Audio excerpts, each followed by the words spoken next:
You stand in a fortified camp on the plains of Boeotia. The wooden walls are high, but they won't hold. Outside, you hear them, thousands of men, their bronze armor catching the afternoon light like a sea of fire. The fighting ended hours ago. Your commanders are dead. Your cavalry scattered. And now the Greeks surround you, and they're not offering terms. They're not taking prisoners. They're waiting for something. And when you see their faces through the gaps in the palisade, you understand. This isn't about victory anymore. This is about making sure no one forgets what happens when you burn Athens. When you crucify a Spartan king. When you think the war is over because you won one battle. The year is 479 BC, and you're about to learn that the 300 Spartans at Thermopylae weren't the end of the story. They were the down payment. Before we go deeper, drop a comment and let me know where you're watching from. Genuinely amazes me that a story this brutal, this ancient, still pulls people in from every corner of the planet. 11 months earlier, King Leonidas died in a mountain pass. His body was mutilated on Xerxes' orders, beheaded, crucified, left to rot as a lesson. 300 Spartans, 700 Thespians, 400 Thebans, all dead. The Persians stripped the corpses and left them in the summer heat. For 3 days, Xerxes' army marched past the decomposing bodies. This is what happens when you resist the King of Kings. But Thermopylae was never meant to be a victory. It was a transaction, lives traded for time. And as Persian forces swept south into Greece, the question became, what would that time purchase? The answer came in fire. Thespia burned to the ground. Plataea was erased. Then Athens. The Persians entered an evacuated city and torched everything. The Parthenon, ancient even then, went up in flames. The temple of Athena Polias, housing sacred relics dating back centuries, was destroyed. The fires burned for days. When they finally died, Athens existed only as scorched memory. This wasn't warfare. This was cultural annihilation. But then came Salamis. In the narrow straits, the Greek navy sprang its trap. The Persian fleet, massive and confident, found itself unable to maneuver. Greek triremes rammed, boarded, and sank ship after ship. Xerxes watched from a golden throne as his invasion plans dissolved in fire and seawater. Within days, he retreated to Persia with half his army, leaving his most trusted general Mardonius to finish the war with the remainder. Winter passed. In the spring of 479 BC, Mardonius tried diplomacy first. He sent an offer to Athens: complete reconstruction, Persian gold, to rebuild every temple, territorial expansion, autonomy within the empire. All Athens had to do was abandon the Greek alliance. The Athenians were living in tents on Salamis. Their city was ash across the water. Everything they owned was destroyed. The Persian offer would solve every immediate problem. They refused. One council member who spoke in favor of accepting was stoned to death by the crowd. His wife and children were killed by Athenian women who dragged them from their home. The message sent to Mardonius was clear. There would be no negotiation. Mardonius responded by returning to Athens and burning what little remained. Wells were filled with rubble. Agricultural land was salted. This second burning was different to his punishment. Then he withdrew to the plains near Plataea and built a fortified camp. The location was strategic. The Asopus River for water, flat plains for his cavalry, and Thebes at his back for supplies. He waited. The challenge was implicit. If you want to end this, come to ground that favors us. In Sparta, Pausanias' nephew of the dead, Leonidas, was named regent. He was young, untested in major command, but carrying the weight of his uncle's death. The Athenians sent urgent messages. Either march now, or Athens will have no choice but to accept Persian terms. For weeks, Sparta hesitated. The Isthmus of Corinth was fortified. The Peloponnese was defensible. Why risk everything? But then Pausanias mobilized not just Sparta's army, but the full military might of the Peloponnesian League. 5,000 Spartan hoplites, the entire levy, Every able-bodied Spartan citizen, 5,000 Perioko, 35,000 helots armed as light infantry. It's an unprecedented number. The Spartans marched north, collecting allies at every city. By the time the combined Greek army reached the hills above Plataea, it numbered nearly 110,000 men. This was the largest Greek army ever assembled. They took position on the slopes of Mount Cithaeron, overlooking the plain where Mardonius waited. For anyone who understood ancient warfare, the tactical situation was immediately clear. The Greeks held high ground. Their hoplite phalanx was devastating in frontal combat, but required solid footing. The Persians controlled the plain. Their cavalry could maneuver freely. Their archers could rain volleys. Neither side could attack without surrendering their advantage. So they waited. On the third day, Persian cavalry got too close. A unit of Athenian hoplites engaged them in the foothills. The fighting was chaotic: cavalry wheeling, hoplites bracing, arrows flying. Then an Athenian arrow struck the horse of Mecisteus, commander of the Persian cavalry. The animal collapsed. Mecisteus, in ornate golden armor, tried to fight on foot. The Athenians swarmed him, stabbing him repeatedly through gaps in his armor until he stopped moving. When the Persian cavalry finally retreated, the Athenians paraded Mecisteus's corpse through the Greek lines on a cart. Every soldier filed past to see it. On the Persian side, the wailing could be heard across the plain. Heads shaved, horses' manes cut, armor removed in grief. Mecisteus wasn't just a commander, he was Mardonius's friend. Days passed, then Mardonius made his move.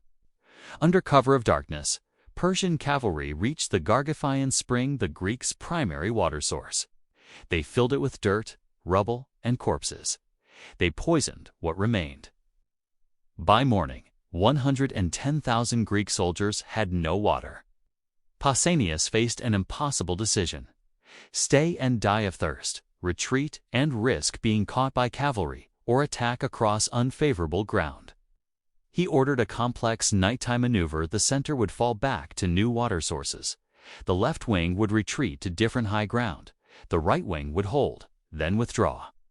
It became chaos. Units lost formation in the darkness. By dawn, the Greek army was scattered. From his camp, Mardonius saw what looked like Greeks in retreat, formation broken. He didn't see that the Spartans had deliberately maintained formation, that the Athenians had reformed. It didn't matter. This was the opportunity. He ordered a general advance. The Persian army moved out in waves. Elite infantry, the immortals, cavalry on the flanks. Mardonius himself rode near the front, visible in distinctive armor. The target, the Spartan right wing, still in apparent retreat. Pausanias watched the Persian advance. His 10,000 Spartans and Tegeons halted, dressed their lines, and turned. The bronze-faced phalanx locked into position. But there was a problem. Greek religious protocols required favorable omens before battle. The seers reading sacrificed animals reported unfavorable signs. Again and again, Pausanias ordered new sacrifices. Again and again, the omens said, "Do not advance." The Persians closed to arrow range. Thousands of arrows rained down on the Spartan formation. Men fell, struck through gaps in armor. Spartans died standing in formation, forbidden by religious law to advance, unable to retreat. Pausanias ordered more sacrifices. The omens remained unfavorable. More Spartans fell. Finally, whether the omens changed or Pausanias simply decided to act, the order came: advance. The Spartan phalanx didn't run, it marched. Each man maintained position, shield locked with his neighbor, moving as a single armored mass. The Persians planted their wicker shields, braced their spears. The phalanx hit like a bronze wave. Spartan spears, 8 feet long, punched through wicker shields, through lighter Persian armor. The weight of 8 ranks collapsed the Persian front line. But the Persians didn't break immediately. They grabbed Spartan spears barehanded, trying to break them, their hands shredded but creating openings. For minutes that felt like hours, the outcome was uncertain. Mardonius fought at the front, mounted on a white horse, surrounded by 1,000 elite guards. The fighting around him was concentrated, vicious. Then Mardonius went down. Different sources give different accounts. A stone thrown from the Spartan lines. A spear thrust through his guards, being overwhelmed when his horse was killed. What's certain is that the commander of the entire Persian force died in the melee. Word spread through the Persian ranks. The center wavered, then broke. What followed was less a battle than a pursuit. The Persians ran. Greek light infantry and cavalry surged forward. This is where the real killing began.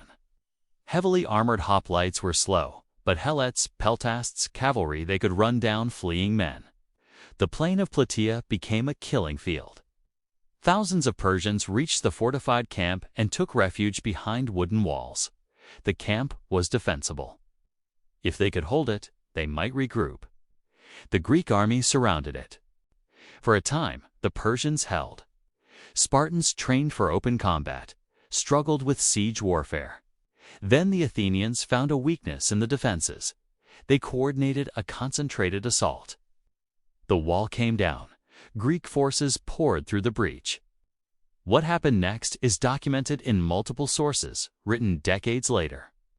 The details are consistent, though the tone varies.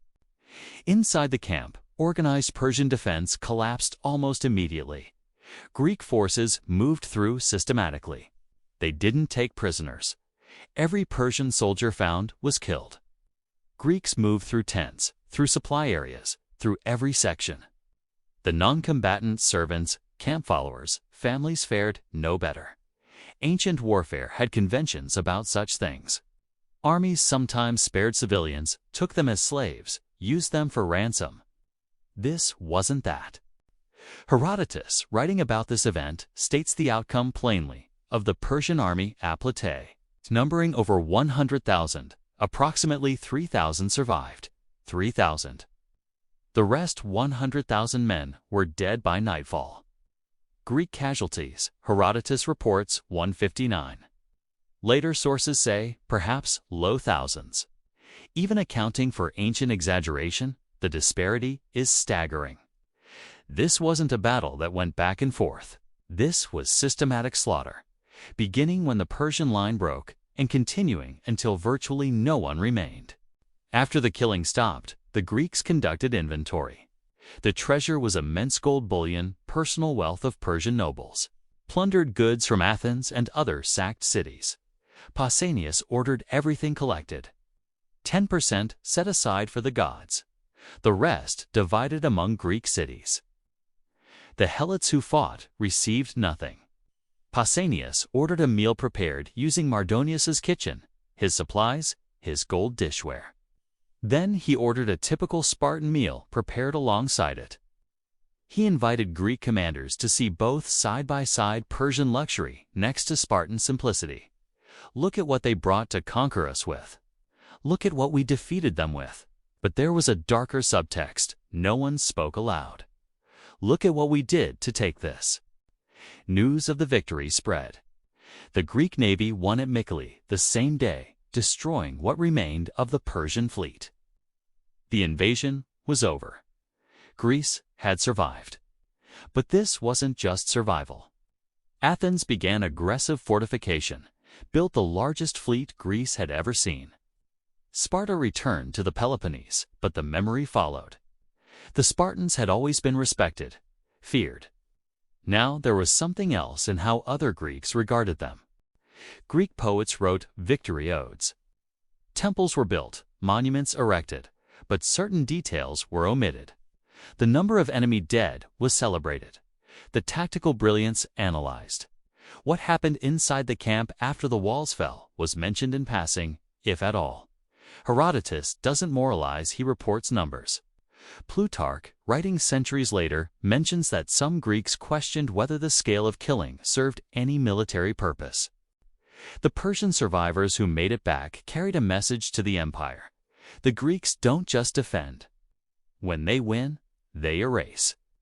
In pure military terms, Plataea achieved its objective completely. But there's a question that echoes through history. Why so few survivors? Ancient battles, even decisive ones, typically saw casualties of 20 to 30%. 50% was catastrophic. At Plataea, the casualty rate exceeded 95%. This requires explanation. The Persian line broke, that's normal warfare. But the pursuit didn't stop at the camp. The siege didn't end with surrender offers. The breach didn't lead to selective targeting. Every stage was pushed to maximum lethality. This suggests decisions made at command level. Pausanias, the Athenian generals, the allied commanders, they shaped how victory would be prosecuted. They chose total elimination. After Plataea, the Greeks turned to Thebes, which had allied with Persia. Pausanias demanded Thebes surrender its leaders. Thebes refused. After a 20-day siege, Thebes surrendered the accused. Pausanias executed all of them, but the city itself was spared. The population wasn't massacred. This restraint was present at Plataea too. The Greeks could have shown it. They chose not to. When the Greeks erected a victory monument at Plataea, the inscription listed participating cities, honored the dead, celebrated victory. It didn't mention the 100,000 Persians who died. It didn't need to. Everyone who saw the monument knew. Every Greek city that contributed forces knew what their soldiers did. Every Persian who heard the story knew what happened when the walls fell. The monument was both celebration and warning. This is what happens when you invade Greece, when you burn Athens, when you kill 300 Spartans and think you've won. You haven't won. You've only guaranteed what comes next.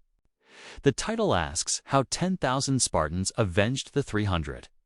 They didn't just defeat the Persian army, they erased it. They didn't just win, they eliminated an invasion force so completely that Persia never attempted a major invasion of mainland Greece again. They made sure anyone who heard the story would understand. The price of killing Spartans is annihilation. But vengeance in the ancient world wasn't clean.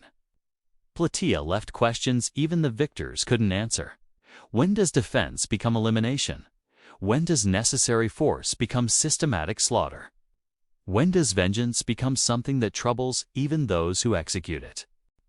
The Greeks won at Plataea. They secured their freedom, ended the invasion, created a foundation for one of history's most influential civilizations. But they also did something that day in 479 BC that would echo through their own histories. They learned what they were capable of when survival was no longer the only question. Thermopylae is remembered because its comprehensible noble sacrifice, heroic resistance, glory in defeat. Plataea is harder to remember because it forces us to think about what comes after heroic sacrifice. It forces us to consider what kind of victory emerges when an entire civilization decides mercy is no longer an option. The most troubling moments in history aren't always the defeats. Sometimes they're the victories. Sometimes it's not the last stand we struggle to understand, but what happens when those who survived that stand come back with an army and the will to use it without limit. The monument at Plataea still stands, partially ruined, barely visited. The inscription is weathered, but readable. And if you stand there long enough, in the silence of that plain, you can almost hear what it doesn't say: the sound of walls coming down, men realizing there will be no mercy, of a choice made in bronze and blood that would define what it meant to win so completely that even victory became a kind of haunting.